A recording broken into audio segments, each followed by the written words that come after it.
ठीक है। सबसे पहले तो बाबा विश्वनाथ से हम सभी मिलकर प्रार्थना करते हैं कि आप जल्द स्वस्थ हैं और फिर पहले की तरफ पूरी तरह स्वस्थ बने। दिल्ली की राजनीति में बहुत उथल पुथल मचा है। प्रमोद कृष्णन आज शिवपाल के रथ पर सवार होगा। यूपी की राजनीति में बोले कि बड़ा उलटफेर होगा। देखिए, उत्तर प्रदेश में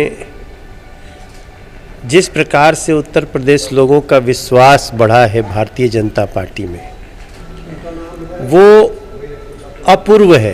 पहले कभी नहीं देखा गया कि 5 साल काम करने के बाद कोई सरकार इतनी लोकप्रिय हो गई हो। महिलाओं में, युवाओं में, किसानों में, विद्यार्थियों में, जो बड़े सीनियर सिटीजन्स हैं उनमें, व्यापारियों में एक इतनी बड़ी सुरक्षा की भावना आई हो। सबको अपने ढंग से अपना काम करने की पूरी सुरक्षित छूट है।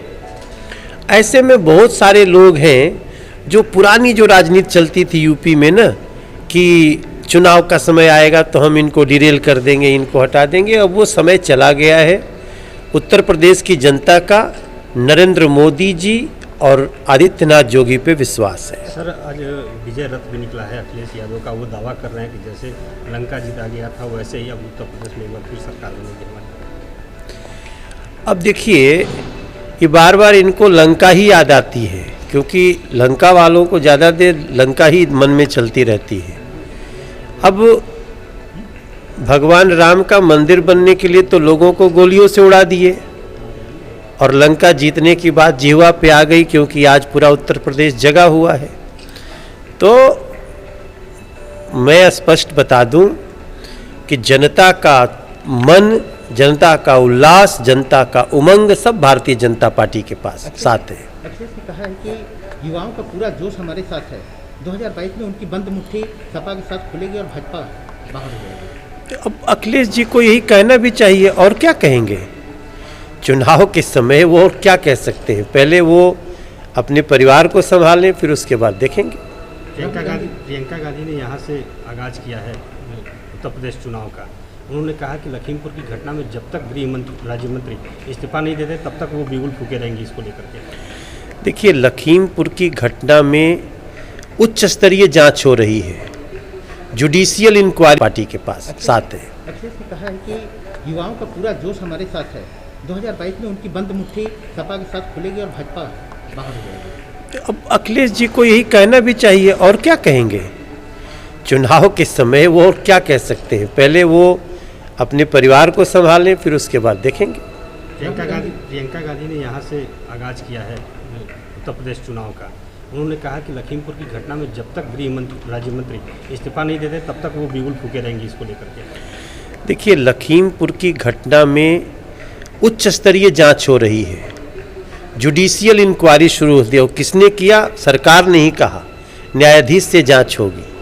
लेकिन क्या प्रियंका गांधी जी को राजस्थान में एक दलित व्यक्ति की पीट पीट करके जो मौत हो गई वो दिखता है? क्या उनके महाराष्ट्र में साधु संतों की पालघर में ऐसे लिंचिंग के साथ हत्या हो गई वो भी दिखता है? जरा इन लोगों की नज़र पहले बराबर हो, तब तो इनको जनता बराबर देखेगी। क्या लगता है कि किसान न्याय यात्रा से किसान उनकी तरफ जा सकते हैं?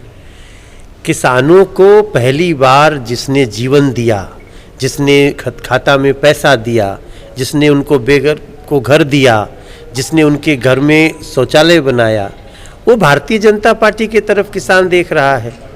और मैं अच्छी तरह हमको पता है कि जो किसान है मूल, वो भारतीय जनता पार्टी के साथ। एक दुर्भाग्यपूर्ण घटना हुई है। हमने अपने 5 जाबाज जवान खो दिए। ऐसे में उस पर कोई भी राजनीतिक पार्टी चर्चा नहीं कर रही है। सारे लोग लखीमपुर खीरी, आखिर में क्या ऐसा है कि हमारे जवान शहीद हो जाते हैं और उस पर किसी को चर्चा, किसी राजनीतिक पार्टी को चर्चा करने की आवश्यकता नहीं रहती? क्योंकि इनको 5 साल में उत्तर प्रदेश में या देश में भारतीय जनता पार्टी के खिलाफ तो कुछ मिला नहीं।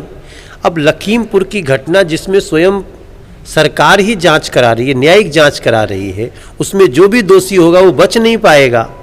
तो जो जिसमें न्यायिक जांच हो रही है उसको समझते हैं कि यहाँ से हम कुछ खौला के उत्तर प्रदेश को कुछ पा सकते हैं, तो उनकी भूल है। लेकिन ये आपने बिल्कुल सही कहा कि हमारे आतंकवादियों से लड़ते हुए हमारे जवान जो शहीद हो रहे हैं, ना तो उन पे इनको चिंता है, ना उन पे जरा भी दो पल सोचने का विषय है।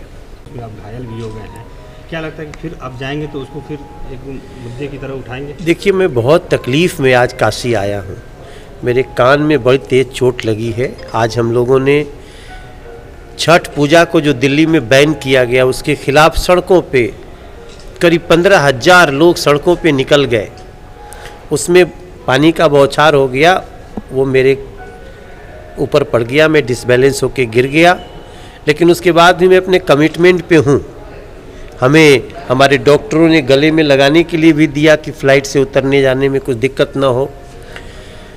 लेकिन केजरीवाल जो हिंदू धर्म पर्व त्योहारों के खिलाफ जो विरुद्ध नीति चला रहे हैं, वो भी उत्तर प्रदेश को भी देखना चाहिए, गोवा को भी देखना चाहिए, पंजाब को भी देखना चाहिए और उत्तराखंड के भी पूर्वांचल के लोगों को, उत्तर प्रदेश बिहार के लोगों को देखना चाहिए कि ये व्यक्ति कितना बड़ा संस्कृति विरोधी और छठ विरोधी व्यक्ति है। प्रियंका राहुल यूपी में पूरा जोर लगाए हैं, ऐसे में कितनी सफलता मिलेगी? देखो, इनका जोर न, जो जोर लगाते हैं वो विभेदनकारी जोर है, इसलिए उसका कोई फर्क नहीं पड़ेगा। इन लोगों को अलग अलग मौत को, अलग अलग दुर्घटनाओं को देखने का अलग अलग नज़रिया है, तो ये तो आपको कभी सफल नहीं कर सकता। हम चाहते हैं कि प्रियंका गांधी, राहुल गांधी, ये अखिलेश यादव, ये लोग हर घटना को एक तरह से देखें। जिस दिन एक तरह से देखना शुरू कर देंगे तब शायद जनता को सोचे, अभी कोई दूर दूर चांस नहीं। कश्मीर को लेकर लगातार ये लोग बयानबाजी करते आए हैं, एक बार फिर से हिंदुओं का पलायन शुरू हो चुका है कश्मीर से। देखो, बिल्कुल पलायन नहीं हो सकता है अब कश्मीर से। कश्मीर में आतंकी भी फ्रस्ट्रेशन के दौर में है और उनकी जो भी कार्रवाई हो रही है उसके खिलाफ हमारे पुलिस के लोग, हमारे सेना के जवान सब बहुत उच्च स्तरीय कार्रवाई कर रहे हैं। लेकिन जो पाकिस्तान की एक लगातार सोच रही है निर्दोषों की हत्या, उसका मुंहतोड़ जवाब दिया जाएगा। Thank you.